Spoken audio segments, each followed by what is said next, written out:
The fields around the small French village of Arracourt were quiet. Too quiet. Shrouded in a heavy morning fog, the silence was broken only by the low thunder of engines. German Panthers, dozens of them, crept forward with deadly precision, their black crosses faint in the haze. Ahead of them, just 5 American Shermans.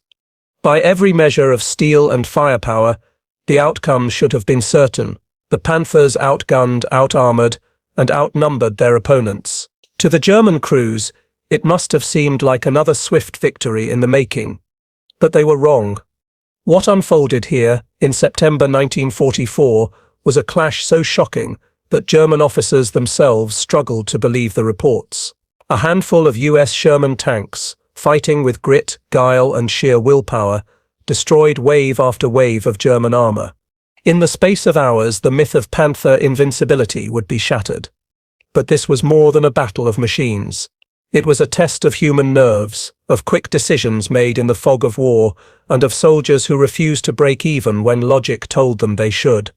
Today we journey back to Arracourt, to the men who fought inside cramped steel coffins, who wrote letters home not knowing if they'd survive the next dawn, and to a moment where the fate of an entire campaign hinged on 5 tanks and the courage of the crews inside them.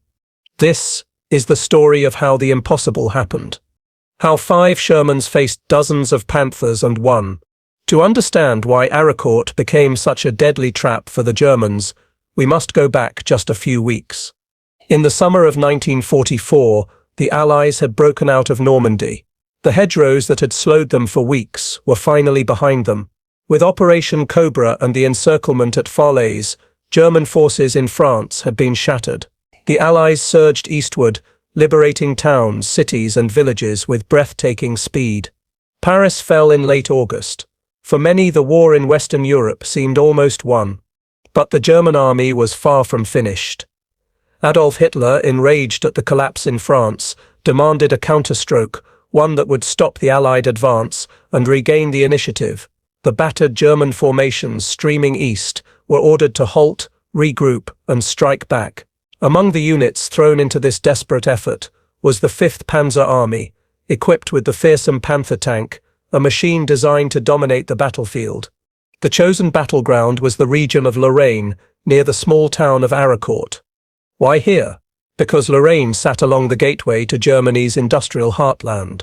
If the Americans broke through, the Saar region and the Rhine lay vulnerable. To German commanders, Arracourt was not just a dot on a map. It was a line in the sand. Standing in their way was the US 4th Armored Division, part of Patton's legendary 3rd Army. They had raced across France faster than their supply lines could keep up, often short on fuel, ammo, and even food. Their tanks were mostly the M4 Sherman, reliable, mobile, but outmatched in direct combat with the Panther. The Germans believed the Americans were stretched thin, overconfident, and ripe for a crushing blow. In September 1944, with the weather turning cold and fog drifting low across the French countryside, they launched their counterattack. What they didn't anticipate was the ingenuity and resilience of the American tankers, ordinary young men who had learned to fight with what they had, turning the supposed weaknesses of the Sherman into unexpected advantages. This was not a clash of equals. On paper, the Panthers should have swept the Shermans aside. But war is not fought on paper. It is fought by men, tired, hungry, determined men, whose courage and quick thinking would soon rewrite the odds. And in the fog-shrouded hills around Arracourt, those men were about to face the storm.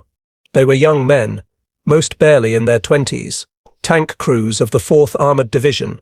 They had driven across France at breakneck speed, slept in their tanks, and eaten from ration tins. They joked when they could, wrote home when the chance came, and carried the gnawing fear that each dawn might be their last. One crewman, Sergeant Glenn Bowles, wrote to his wife before the Lorraine campaign, "We're running on fumes half the time, but the boys keep going. I think about you every night, and I pray this tin can of mine holds together." To the Germans, Shermans were Tommy Cookers, fire traps, because when hit, they often erupted in flames. The American crews knew this. They knew a Panther could kill them at over a mile while they had to close within a few hundred yards to stand a chance. Yet they climbed into their tanks anyway. Inside a Sherman, 5 men lived and fought together as one body. The driver crouched low, blind except for the narrow slit before him. The gunner hunched over the 75 cannon, sweating as he lined up shots under impossible pressure. The loader worked furiously, his arms aching, feeding shells into the breach. Above them, the commander scanned the horizon, praying he'd spot danger before it spotted them. They depended utterly on each other. One mistake could mean fiery death for all. These were not hardened veterans in steel hearts. They were farm boys from Kansas, steel workers from Pittsburgh, mechanics from Detroit. They carried snapshots of wives, girlfriends, and children tucked into their uniforms. They swore, they laughed, they bickered. But when the hatch slammed shut, they became brothers. And across the fog, the men inside the Panthers were no less human. German crews, trained to trust their mighty machines, believed they carried the Reich's last hope. They too wrote home, some admitting fear, others boasting of coming victories. They had been told the Sherman was no match for them. 2 groups of young men, barely more than boys, set on a collision course, both convinced of their duty, both about to face the terrifying reality that would prove one side terribly wrong. On the morning of September 19, 1944, as fog blanketed the hills near Arracourt, the waiting ended. The Germans were coming. September 19, 1944. The sun had barely risen over the hills near Arracourt when the ground began to tremble. Out of the mist, the hulking silhouettes of German Panthers appeared, dozens of them, advancing in tight formation. To the American tankers crouched in their Shermans, it was a nightmare come alive. Panthers, the pride of the German Panzerwaffe, were heavier, deadlier, and terrifyingly accurate at long range. The Shermans couldn't match them in armor or gunpowder. But this was not a battlefield of open plains. This was Lorraine, a landscape of rolling hills, hedgerows and villages half hidden by fog. And in this terrain, cunning mattered more than armor thickness. The Americans had the 37th Tank Battalion, led by Lieutenant Colonel Creighton Abrams, a commander known for his sharp mind and aggressive instincts. His orders to his men were simple: use the terrain, stay hidden, strike first, vanish fast. The Panthers moved confidently, expecting a swift kill, but the fog that blinded the Americans also blinded them. They advanced without reconnaissance, unaware that Abrams' tankers had dug in along ridge lines and tree lines, their Shermans camouflaged, engines cold, waiting. Imagine being inside a Sherman that morning. The interior stank of oil and sweat. The crew sat in silence, straining to hear through the fog. A gunner's hands trembled slightly on the elevation wheel. The commander peered through his periscope, muttering, "Steady, boys, steady." Then, movement. Black crosses barely visible through the mist. German tanks, heading straight for them. The American commander whispered into the radio, "Hold your fire, wait until you see them." Seconds stretched into an eternity. The loader clenched a shell, sweat dripping. The gunner pressed his face to the sight, his breath shallow. And then the order came. Fire. The first shot ripped through the fog, striking a Panther's flank. Confusion spread among the Germans. Another Sherman fired, then another. In moments, chaos consumed the battlefield. The Panthers answered with thunderous blasts. One Sherman was hit, erupting into flame, its crew scrambling to escape. But the ambush had worked. The Americans had struck first, and the German advance was no longer unstoppable. The battle for Arracourt had begun, and with it, a test of nerve, skill, and survival that would push both sides to the brink. The ambush had bloodied the German advance, but it had not stopped it. More Panthers emerged from the mist, their guns blazing, their shells tearing into the American lines. For every Panther lost, another seemed to take its place. The Shermans fired, maneuvered, fell back, and fired again. But soon the reality of the fight became clear. One by one, American tanks were hit. Inside a Sherman, being struck by a Panther's 75 gun was like being struck by a thunderbolt. Armor plates screamed as they split.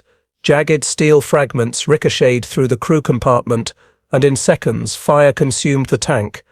Corporal James Neal, a Sherman gunner, later wrote, the shell came in and blew the loader off his feet. I don't even remember firing back, just the panic, the smoke, the screams. We barely got out alive.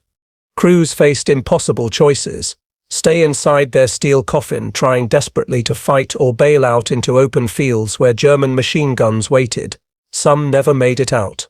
Others escaped, their uniforms smoldering, their faces blackened with soot, only to dive into ditches praying not to be cut down. The Panthers pressed relentlessly. Their confidence surged as Sherman after Sherman burned. German commanders radioed back that American resistance was collapsing. The counterstroke seemed on the verge of breaking through. In one sector, just 2 Shermans remained to face more than a dozen advancing Panthers. Ammunition was running low. Radios crackled with desperate calls. "We need support, can set hold much longer." It was in these moments that despair crept into the hearts of the American tankers.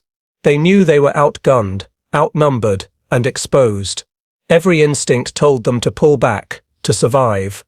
But orders were clear: hold the line, delay the Germans, buy time for reinforcements. And so they stayed.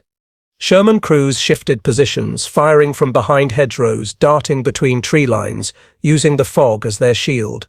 It was dangerous, desperate work. Every move could be their last. Still, the tide seemed unstoppable. As noon approached, whole platoons of Shermans had been destroyed. German tanks pressed closer and closer to Arracourt itself. The 4th Armoured Division was at its breaking point, and in that crucible of fire and fear, a decision had to be made: retreat, or gamble everything on a counterstroke. By midday on September 19th, the situation seemed hopeless. The Shermans were being torn apart. The Panthers pressed forward, confident the field was theirs. But the Germans had overlooked 2 things: the fog and the cunning of American tankers. The dense mist that cloaked Lorraine blinded both sides. For the Germans, advancing in tight formations, it was a curse. They could not see American positions until they were almost on top of them. For the Shermans, smaller, more mobile, it was a gift. They could hide, maneuver, and strike from angles the Panthers never expected. American tankers began using a deadly new tactic, letting the Panthers roll past, then striking at their vulnerable sides and rear. The Sherman's 75 mm gun, weak against the Panthers' thick frontal armor, could still punch through its thinner flanks. One U.S. commander radioed, "Domset, take them head-on. Wait, let them pass, then hit though, in the side." It worked. One Panther after another was knocked out, caught by surprise as Shermans pounced from unexpected positions. German commanders, frustrated, ordered more direct assaults, but each time the Americans shifted, ambushed, and vanished back into the mist. Then came the skies. The fog began to lift in patches, and overhead, the sound of engines roared. US P-47 Thunderbolts, the Jug fighter bombers, swooped down, unleashing rockets and bombs on the exposed German armor. Panthers burned, crews abandoning their tanks under strafing fire. The myth of German invincibility began to crack. The Panthers, designed for open field domination, were being outmaneuvered, ambushed, and torn apart. The very terrain they had entered with confidence now betrayed them. And with every German tank destroyed, the morale of the American crews surged. Sergeant Bowles, who had written his wife days earlier, recalled, "We thought we were finished, but then we saw those Panthers burning. We cheered like madmen. We knew then we could beat them." The hunters had become the hunted. This was the turning point. 5 Shermans, against overwhelming odds, had found a way to outwit the mighty Panthers. But the battle was far from over. The Germans would not give up so easily, and the next hours would decide whether Arracourt and the American advance into Germany would hold or collapse in fire. The fog, the terrain, and the ingenuity of American tankers had turned the tide. But survival was not enough. To truly stop the German counterattack, the Americans had to act with precision. Every move calculated, every shot counted. Lieutenant Colonel Creighton Abrams of the 37th Tank Battalion orchestrated the response. He ordered his Shermans to fight like ghosts, strike, relocate, and strike again, never give the Panthers a clean target. Instead of standing toe-to-toe with the German armor, The Americans played a deadly game of cat and mouse. Shermans appeared from behind ridgelines, fired into the flanks of Panthers, then vanished back into cover. German crews, frustrated, wasted shells firing into empty fog. Artillery was brought to bear. American observers, crouched in barns and church towers, called in precise barrages on advancing German armor. Shells rained down, scattering the formations, forcing the Panthers into kill zones where Shermans waited. At the same time, U.S. infantry with bazookas and anti-tank guns joined the fight, striking German armor at close range from hedgerows and village streets. It was a coordinated defense, not one arm of the army, but all working in concert. And overhead, whenever the fog lifted, the P-47 Thunderbolts swooped back in. Their pilots, hardened veterans of ground attack missions, turned Panthers into burning hulks with rockets and bombs. The Germans quickly learned that every break in the clouds brought death from above. Step by step, hour by hour, the Panthers were being undone, not by brute force, but by mobility, coordination, and the nerve of the men in those Shermans. One crew later remembered, "We never felt safe. Every time we moved, we thought it might be our last. But we trusted our training, and we trusted each other." By evening, fields that had once echoed with the thunder of German armor now smoldered with wrecks. Dozens of Panthers lay crippled, their hulks blackened, crews either dead, captured, or fleeing. But this was no easy triumph. The Americans had paid dearly. Many Shermans destroyed, many crews lost in fire and steel. Survivors carried with them the images of friends they could not save, tanks they had watched burn, screams they could never forget. And yet, against overwhelming odds, they had executed their defense with a precision that stunned even their own commanders. The impossible had been made possible, but the final reckoning of the battle was still to come. By the third day of fighting, the fields around Arracourt had become a graveyard of steel. German Panthers, once the terror of Allied tank crews, lay gutted and blackened, their hulks jutting from the earth like twisted monuments. Yet still, the German commanders pressed forward. They believed that if they could just break through the thin American line, the Third Army's advance would collapse. More tanks were thrown into the fog, more lives were gambled. But now the tide had fully turned.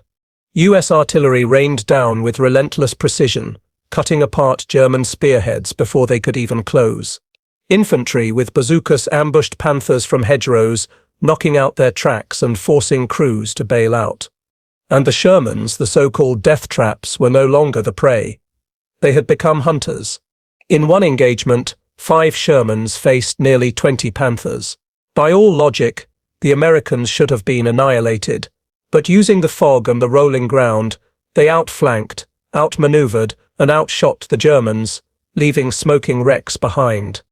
One crewman later recalled, "We could see the Germans firing blind into the mist. They didn't know where we were. We circled them like wolves. One after another they went up in flames." The final blow came from above. As the fog lifted on September 22nd, the skies filled with the roar of P-47 Thunderbolts. Squadron after squadron swept in, unleashing rockets and bombs on retreating German armor. Caught in the open, the Panthers stood no chance. By dusk, the battlefield belonged to the Americans. More than 80 German tanks had been destroyed in just days. The U.S. losses, just 25 Shermans. The impossible had happened. Outnumbered and outgunned, the Shermans had not only survived, they had triumphed. The Panther, once feared as invincible, lay broken in the fields of Lorraine. For the young men inside those tanks, the victory was surreal. They had stared death in the face, fought against overwhelming odds, and lived to tell the tale. Some laughed in disbelief. Others wept quietly for friends who hadn't made it. But all of them knew they had done the unthinkable. The Battle of Arracourt was won, and with it the myth of German armored invincibility was shattered. When the guns finally fell silent, the hills around Arracourt were littered with the carcasses of tanks, American Shermans and German Panthers alike, burned out, twisted, abandoned. The air reeked of oil, smoke, and death. For the Americans of the 4th Armored Division, it was a strange kind of victory. They had defied the odds, destroying more than 3 times as many German tanks as they lost themselves. Strategically, it was a triumph that crippled the German 5th Panzer Army. But the cost was heavy. Sherman crews who survived returned to their platoons to find empty bunks, letters stuffed in jacket pockets, never reached home. One tank commander wrote after the battle, "We won, but I can stop seeing the faces of the men we lost. Victory feels hollow when it comes with so much silence." For the Germans, the defeat at Arracourt was devastating. Dozens of Panthers had been lost in days, crews scattered or captured, their confidence shattered. It marked a turning point in the Lorraine campaign, proof that even the Reich's best tanks could not guarantee victory. And for the Allies, Arracourt sent a message: the Sherman so often maligned could hold its own against the mightiest machines of the Wehrmacht, when wielded with cunning teamwork and air support. Strategically, the victory secured Patton's flank and ensured that the drive into Germany could continue.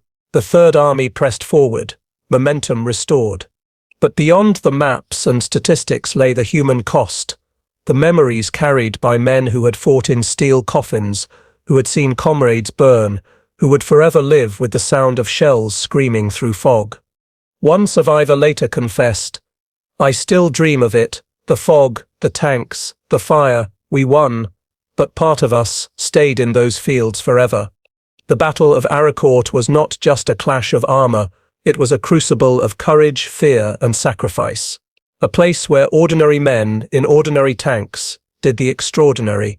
And now the fields are silent again, the villages rebuilt, the scars hidden beneath grass and soil. Yet the echoes of that September still linger, carried in the memories of those who lived, and in the silence of those who did not. Today, Arracourt is quiet. Farmers tend their fields. Children play in villages rebuilt long ago. The land has forgotten the thunder of tank treads and the roar of guns, but history has not. The Battle of Arracourt remains one of the most remarkable armoured clashes of the Second World War, not because of overwhelming numbers or the might of machines, but because of the men who refused to yield. 5 Shermans, outnumbered by dozens of Panthers, found victory through grit, cunning, and unbreakable trust in one another. Their story reminds us that wars are not won by steel alone, but by the human spirit that drives it. For the crews who fought here, victory came with scars that lasted a lifetime. Some carried medals home, others carried nightmares, and far too many never returned at all. Their sacrifice is a reminder that even in moments when defeat seemed certain, courage and resilience can bend the course of history.